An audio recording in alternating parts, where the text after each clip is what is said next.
Naririnig mo na ako? Apo. Ano? O yung ating February 25 and 26, Ninang.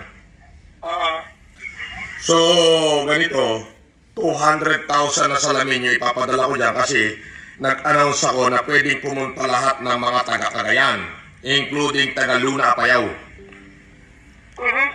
Dadayo dyan. Makikisalamin. Tapos ganito, ilang barangay ang Peña Blanca, Ninang?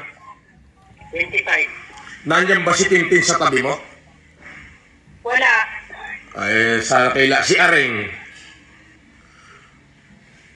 Wala din eh. Lumabas sila. Linggo kasi ngayon. Anak nang kailangan ko pa namang ma-take note kung sasabihin ko eh.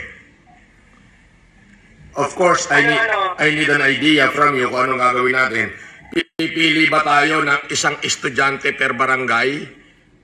Bibigyan natin ng Pipili ba tayo ng isang estudyante bawat barangay na deserving para mabigyan natin ng smartphone, yung mahirap talaga? Di ba? Sinabi ko na nga. Sinabihan ko na sila eh. Hindi nga. Sinabi mo sa akin, ikaw ang pipili. Ganon. Kayo na ang pumili, ako pipili, or ganito gagawin natin. Lahat ng estudyante ng K-12 dyan, high school, i-raffle na lang natin yung 30 smartphone. Mas mahirap yun. Mas mahirap ba yun? So, ano mas... dami nung eh. Uy, ayaw mo nun? Daming tao?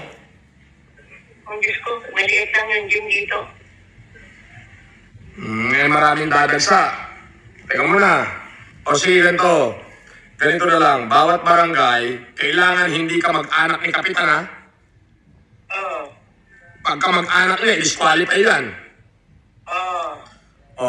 Dapat, per barangay, pumili kayo ng isang estudyante na deserving. Bibigyan natin ng smartphone. Sulat mo yan, Ninang. Sulat mo yan. Sige, inulat ko na yan. Hindi, bago nga ito. Ito nga, ipapainal ko nga ngayon eh.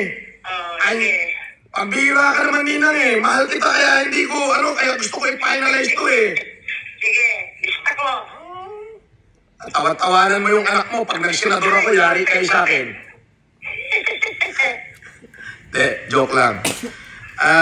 Sige, okay. Ang optical mission natin is unlimited for 2 days. Mas maraming doktor, mas maraming technician, mas marami lahat. Okay? Tapos, yung mga tarpaulin, ipapadala ko dyan sa'yo, yung layout, kayo na ang mag-print at isabit na dyan. 2 araw to. Okay, so yung salamin okay na, gawa na. Piniprepare na yung iba para eksakto makahabol dyan. Now, bawat barangay, pumili si Kapitan, kasi sila naman ang nakakakilala doon sa mga estudyante nila, yung alam nilang mahirap. Okay. Na bibigyan natin ng smartphone na gagamitin nila sa pag-aaral. So, 25 yun. Senior high. Senior high. Okay? Okay? So, yung mahirap talaga, bigyan natin ng smartphone yan.